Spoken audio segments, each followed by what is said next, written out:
When Marilyn Monroe and Joe Dimaggio got married, it seemed like a match made in heaven. After all, she was the golden goddess of Hollywood, and Joe was one of baseball's greatest superstars. Now here's the hit that makes it 42 games in a row for Jolting Joe. But their marriage was much more than just a publicist's dream come true. It was a union between two people who were deeply in love. But then, the world was stunned when Marilyn and Dimaggio filed for divorce only 274 days after their wedding. But the divorce didn't stop their loving each other. They always remained friends and lovers throughout the years. During those last hectic months of her life, they had finally decided to get married again. But their second marriage would never come to pass. Marilyn was found dead in her home. Dimaggio had lost the one great love of his life.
Marilyn Monroe's star on the Hollywood Walk of Fame tells us only that she was a movie star. But she was much more. She was the quintessential movie star, an extraordinary mixture of glamour, sex appeal, and innocence. From her obscurity in Hollywood, Marilyn's hometown, she rose to become the most recognizable woman in history.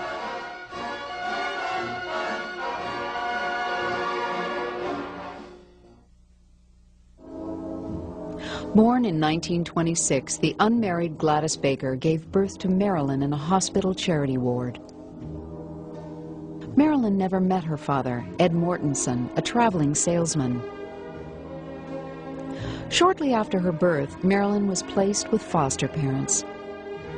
At 10 months old, Marilyn's deranged grandmother broke into the house and tried to suffocate the infant. Meanwhile, Gladys resumed her job as a film cutter at RKO Studios, faithfully paying Marilyn's $25 foster parent fee.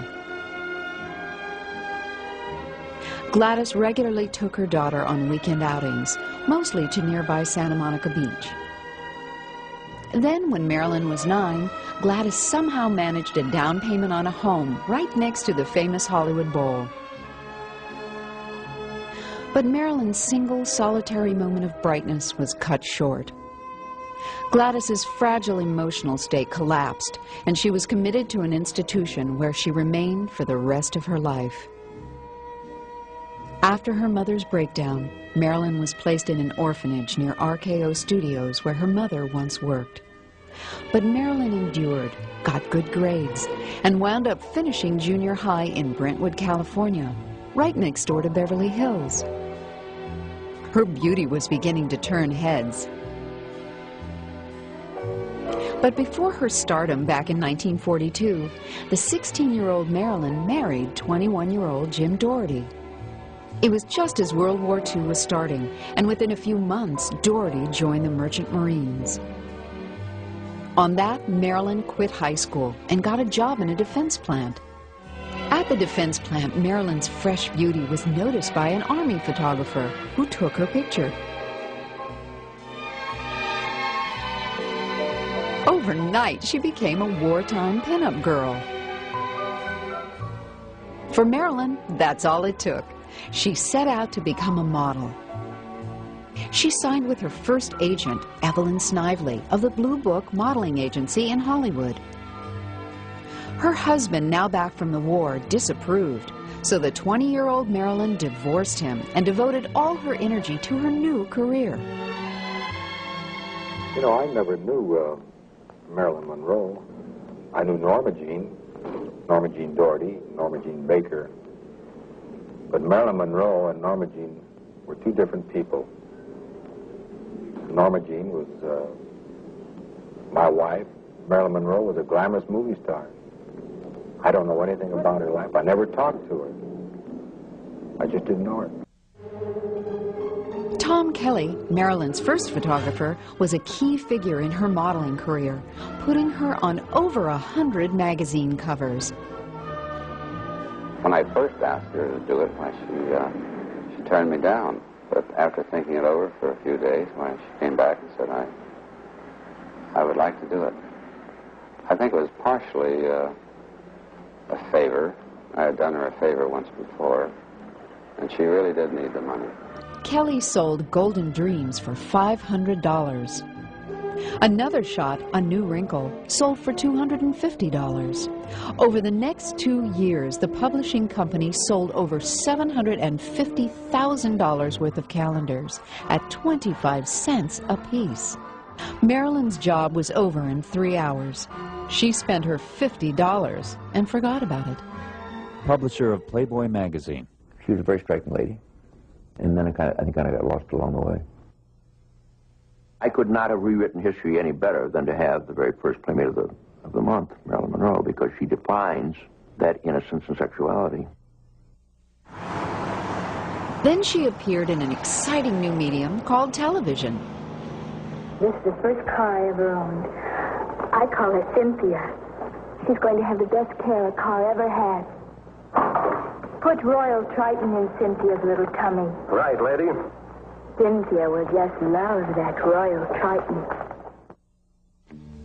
In the late 1800s, immigrants flooded the shores of U.S., searching for their share of the American dream. Joe Dimaggio's father, an Italian fisherman, was one of them. Settling near San Francisco, he began raising his sons to be fishermen. The young Joe Dimaggio expected to follow in his father's footsteps. For a while, Joe worked on his father's boat, like back in the old country. But things were different for kids here in America, especially when it came to baseball. Baseball was, after all, the national pastime. But Dimaggio made it into a national passion. I think that you should tell some of these boys that may be listening what you had to do to reach the major league as a player. Well, in answer to Mr. McCarthy's question, I would say for a young ball player, to do is take quite a bit of advice from the older folks. And that way, I mean, try to learn the finer points of the game, and to be a clean liver, and to swing that bat hard when you see that ball on top. Joe Dimaggio, in his way, was a model, a role model, that is, for every young baseball player in America. However, despite the adulation he inspired, he was always distant from the other players. In his childhood, Joe's family kept to themselves, never socializing with neighbors or with anyone, really. Throughout his career, Joe was always quiet and withdrawn.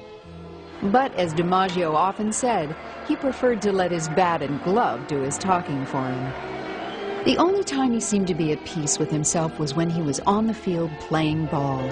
I'm just taking my natural swing at the ball, but naturally I would like to break the Babe Ruth record of 60 home runs.